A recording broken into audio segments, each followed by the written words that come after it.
ಚಿತ್ರದುರ್ಗದ ರೇಣುಕಾಸ್ವಾಮಿಯ ಕೊಲೆ ಆರೋಪದ ಪ್ರಕರಣದಲ್ಲಿ ಚಲನಚಿತ್ರ ನಟ ದರ್ಶನ್ಗೆ ಈಗಾಗಲೇ ಕೋರ್ಟ್ ಜಾಮೀನನ್ನು ಕೂಡ ಮಂಜೂರು ಮಾಡಿರುವಂಥದ್ದು. ಹಾಸನದಲ್ಲಿ ನಾವೀಗ ಇರುವಂಥದ್ದು. ಅವರ ಅಭಿಮಾನಿಗಳು ಈಗ ಜಾಮೀನು ಸಿಕ್ಕಿರುವಂತಹ ಹಿನ್ನೆಲೆಯಲ್ಲಿ ಏನು ಹೇಳ್ತಾರೆ ಅವ್ರನ್ನ ಕೇಳೋಣ. ಈಗ ದರ್ಶನ್ ಅವ್ರಿಗೆ ಜಾಮೀನು ಸಿಕ್ಕಿದೆ, ನಿಮ್ಮ ಫಸ್ಟ್ ರಿಯಾಕ್ಷನ್ ಏನು?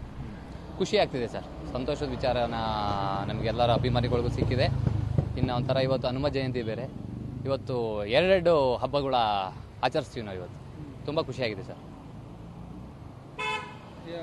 ಬೇರೆ ಮತ್ತೆ ನೆಕ್ಸ್ಟ್ ಫಿಲಮ್ ರಿಲೀಸ್ ಸರ್? ಹೌದು, ಅವರು ಆಲ್ರೆಡಿ ತುಂಬ ಫಿಲಮ್ ಮಾಡಿದ್ದಾರೆ ಕನ್ನಡದಲ್ಲಿ. ಆಮೇಲೆ ಅವ್ರ ಕುಟುಂಬ ಕೂಡ, ಅವ್ರ ತಂದೆ ಕೂಡ ತುಂಬ ಹೆಸರಂತ. ಅದಾದ ಮೇಲೆ ನಮ್ಮ ದರ್ಶನ್ ಅಂತ ಅಂದರೆ ಅವ್ರಿಗೆ ಕಷ್ಟಜೀವಿ, ಕಷ್ಟದಲ್ಲಿ ಯಾರೇ ಹೋದ್ರೂ ಅವ್ರ ಮನೆ ಹತ್ರ ಕೋರು ತುಂಬ ಜನಕ್ಕೆ ಸಹಾಯ ಕೂಡ ಮಾಡಿದ್ದಾರೆ. ಇನ್ನೂ ಸಹಾಯ ನಡೀಲಿ, ದೇವರ ಆಶೀರ್ವಾದ ಇರಲಿ ಅಂತ ಹೇಳ್ಬಿಟ್ಟು ಹೇಳ್ತೀನಿ ಸರ್. ನೀವೇನು ಹೇಳ್ತೀರಾ ಸರ್? ತುಂಬ ಒಂದು ಒಳ್ಳೆ ಖುಷಿ ವಿಷಯ ಅದು. ಇದು ಡಿ ಬಾಸ್ ಅಭಿಮಾನಿಗಳಿಗೆ ರಾಷ್ಟ್ರ ಪ್ರಶಸ್ತಿ ಕೊಟ್ಟರು ಸಹ ಇಷ್ಟು ಖುಷಿ ಆಗ್ತಿರಲ್ಲ, ಇವತ್ತು ಅಷ್ಟು ಖುಷಿಯಾಗಿದೆ. ಆದರೆ ಅವರು ಡಿ ಬಾಸ್ ಅವ್ರು ಮಾಡಿರೋ ಒಳ್ಳೆ ಕೆಲಸಗಳೆಲ್ಲನೂ ಮರೆತುಬಿಟ್ಟು ಇವರು ಒಂದೇ ಒಂದು ತಪ್ಪು ಇಟ್ಕೊಂಡು ಇದ್ದಿದ್ದಾರೆ. ಆ ತಪ್ಪಿಂದ ಇವ್ರು ಹೊರಗಡೆ ಬಂದಿದ್ದು ಎಲ್ರಿಗೂ ಖುಷಿ. ಅವ್ರು ದಯಮಾಡಿ ಮತ್ತೆ ಅವ್ರ ತಪ್ಪನ್ನ ಹುಡ್ಕೋ ಬದಲು ಅವ್ರು ಒಳ್ಳೆ ಕೆಲಸಗಳು ಹುಡುಕಿ ಅವ್ರಿಗೆ ಇನ್ನೂ ಪ್ರೋತ್ಸಾಹ ಕೊಟ್ಟು ಅವ್ರು ಇನ್ನೂ ಒಳ್ಳೊಳ್ಳೆ ಮೂವಿ ಮಾಡೋಕ್ಕೆ ಒಂಚೂರು ಹೆಲ್ಪ್ ಮಾಡಿ ಅಂತ ನಮ್ಮೆಲ್ಲ ಕರ್ನಾಟಕ ಜನತೆಯಲ್ಲಿ ಕೇಳ್ಕೊತೀನಿ.